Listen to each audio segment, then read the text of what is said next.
Good evening. The Valley City Community Group would like to welcome you to tonight's 2021 Issues and Candidates Night. This is one of 3 taped sessions: the 2 fire levies, the school board election, and then the Liverpool Township trustee elections. You will find links to all 3 sessions at valleycity.org. I'm Gary Peterson. I will be moderating this session. Greg Smith of the Fire Department will discuss the upcoming 2 mil renewal levy along with the new 1.5 mil levy request. Greg will have 15 minutes to discuss both levies, followed by questions and answers, or questions that have been submitted to us by email. He will have 1 minute to respond to each question. Greg, if you're ready. I am. Go ahead. Good evening. As he said, I'm Greg Smith. I'm your fire chief. I would like to thank the Valley City Community Group for hosting this event and giving me an opportunity to talk about the fire department. I've been with the fire department for 42 years. I'm certified as a firefighter, paramedic, hazardous materials technician. I have an associate's degree in fire protection and a bachelor's degree in emergency management from the University of Akron.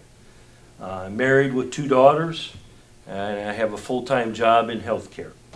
I want to provide to you my cell phone number. Should you have questions after this event, you can reach me at 330-421-1263. So currently your fire department contains 34 firefighters.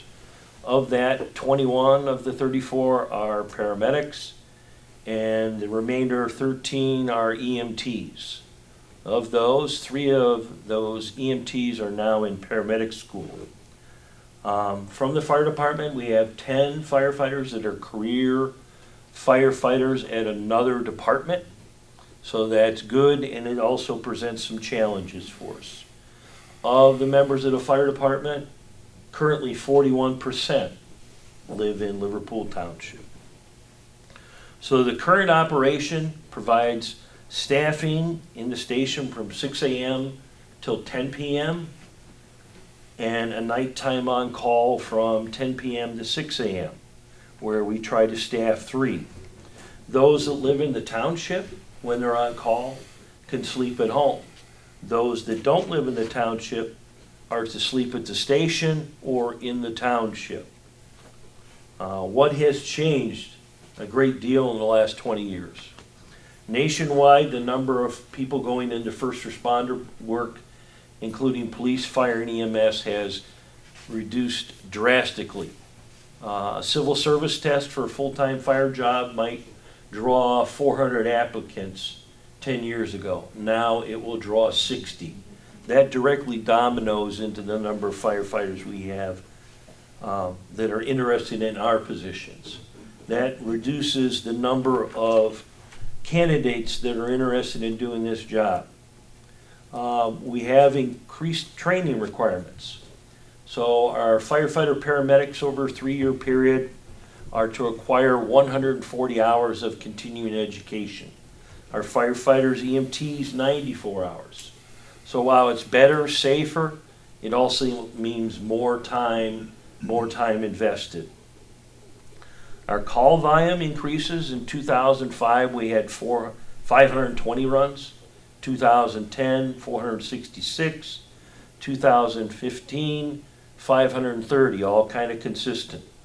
Last year we jumped to 610, and as of today we are 83 runs ahead of where we were in 2020 on September 30th. So we estimate that we should be somewhere around 675 calls this year. There's a challenge with affordable housing for our young firefighters.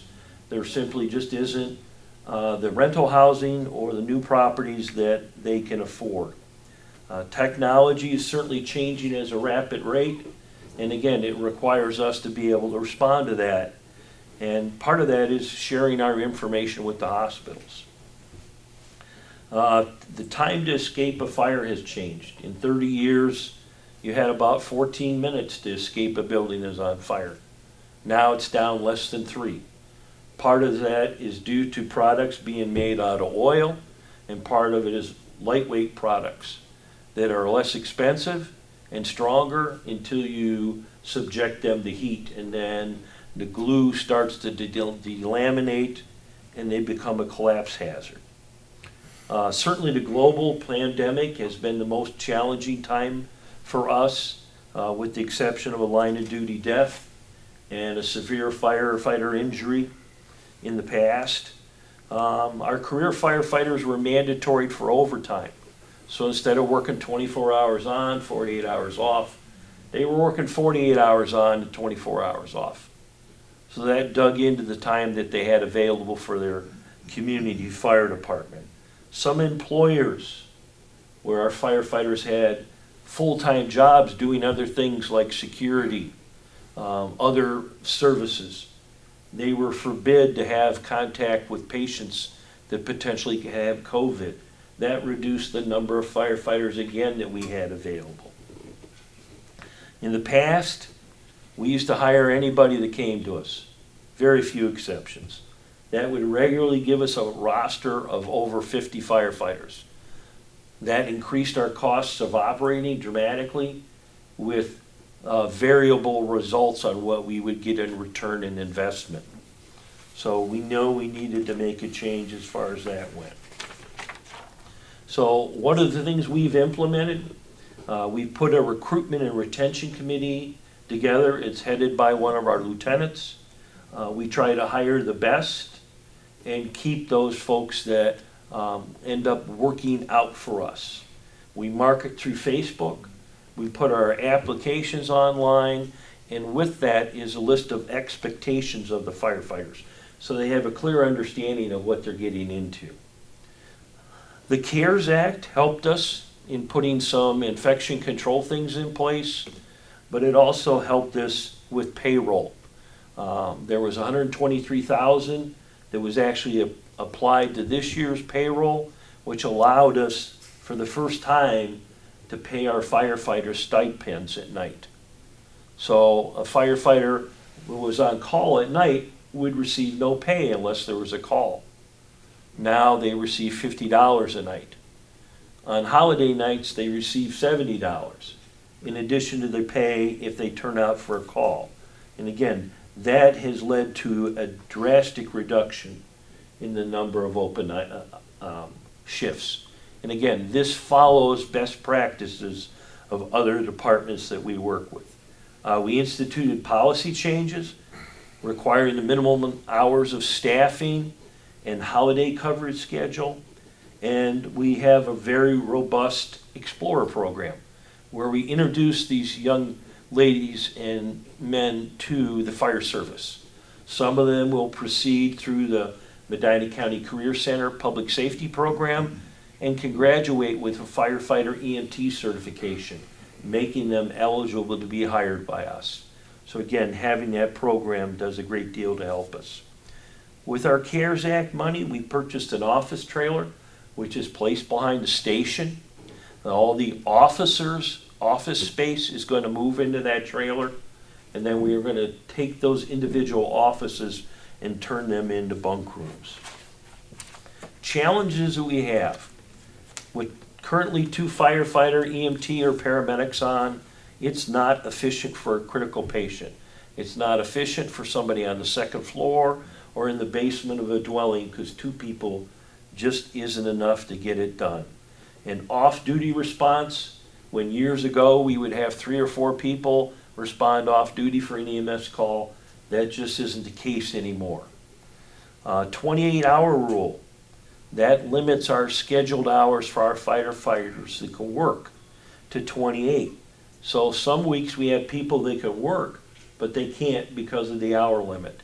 They can respond off-duty on calls, but again, if we don't have them limited in the community, that reduces their response time.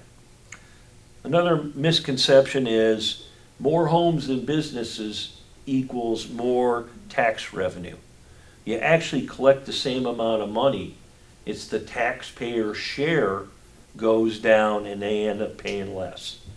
Valley City Fire is not anybody's full-time job. We have to make it a place that people want to belong. So we do that by recognizing our firefighters, providing incentives, and trying to provide up-to-date equipment and station. Our revenue sources, what you want to hear about. We've had some levies. The first 2 mil levy was approved in 1987. Renewals bring in the same amount of dollars, which in the past right now is $409,300. Replacement levies bring in new dollars, but the renewals only bring in that set amount. So everybody that moves in, they actually reduce your taxes for the fire department.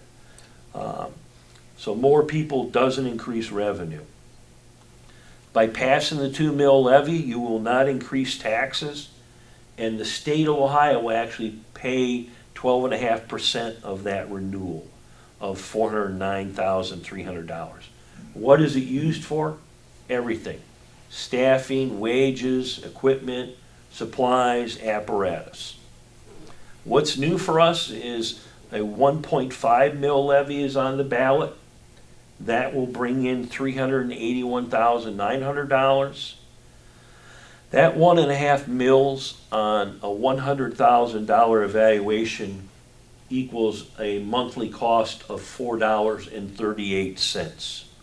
This will allow us to hire some firefighters, some full-time, with the goal of eventually getting 3 people on duty on the shifts, with at least one of them being a paramedic.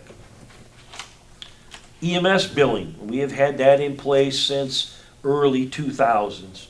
How that works is a patient's insurance company is billed when they're transported. We don't charge anything for non-transports. We take what the insurance company pays us, and we consider your property taxes over the years as your copay. Non-residents, we do pursue for the full amount, but the majority of our transports are residents. The revenue from our EMS billing, over a 10-year average, we would take in about $109,000. Over the last 3 years, that has decreased by 41%. So last year, we brought in $75,000. Our Firefighters Association, which is a 501c3 nonprofit charitable, you know those as the people that run the fundraising events, like the pancake breakfast and the street fair. It's all volunteer time, thousands of hours volunteered. If they do respond on a call, then they are paid by an hour to go out and do their normal job. But the firefighters are not paid to work the street fair or the pancake breakfast. We had a great attendance at the fair this year, but our profit is going to be somewhere about $10,800.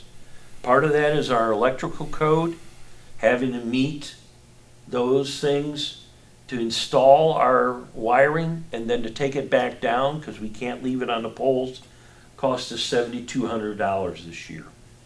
The last major purchase by the association was extrication tools of $29,432.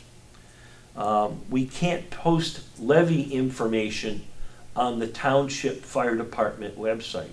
We can post levy information on the Firefighters Association Facebook.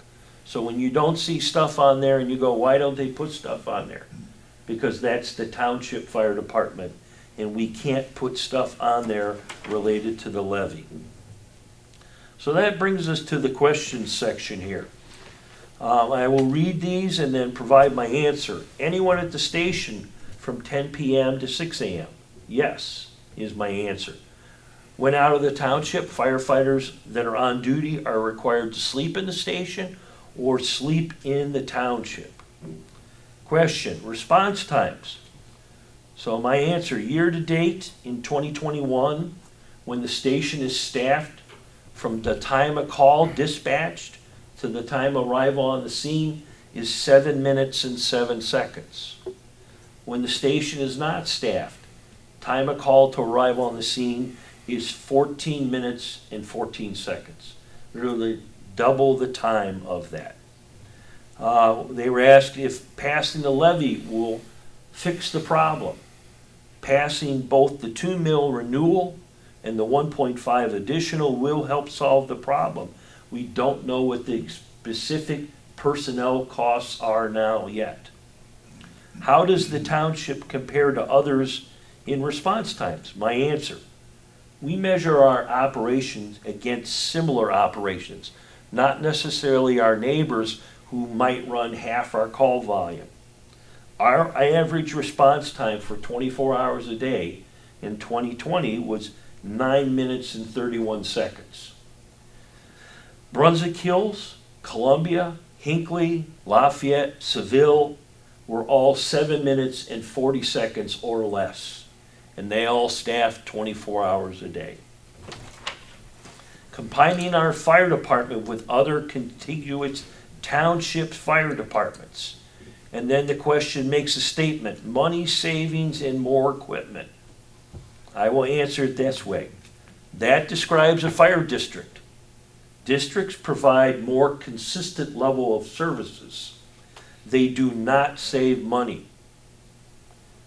Most recently, the results of a state audit for the Medina Fire District determined the cost would have been considerably more than the current levels. So remember, fire districts provide consistent level of services. They do not save money. Why did we stop the smoke signal? Frankly, I ran out of time. In the last 18 months, part of it's been from the pandemic, and I tried to maintain an internal newsletter to the firefighters and a regular report to the trustees on the COVID, and I couldn't keep that up.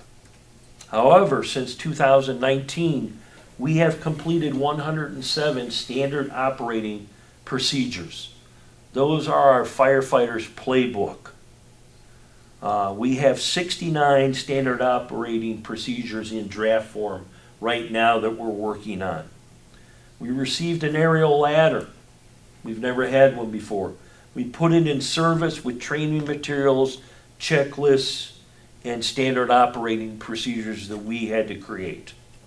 My goal is to publish a community document in January 2022 to summarize this year and lay out our plans for 2022. Question is, what percentage of firefighters live in Valley City? Again, 41%. When will station have sleeping quarters? We have sleeping areas currently. We are beginning to move the officers' office space to the trailer behind the station, and then we will need to paint, patch, install privacy screens, change the door locks, install phones in the separate office spaces. So that means that we'll have separate bunk rooms. This has covered the material that, again, I was asked to ask questions about and provide to you. My phone number again is 330-421-1263. And my email is gsmith@valleycityfire.com. Gentlemen, do you have any questions for me? Well covered. I'd like to thank you, Greg. That concludes this session. If you have further questions, please go to valleycity.org. And Greg has graciously provided his email and phone number if you want to direct questions to him. Thank you for watching. Don't forget to vote on November 2nd. Thank you.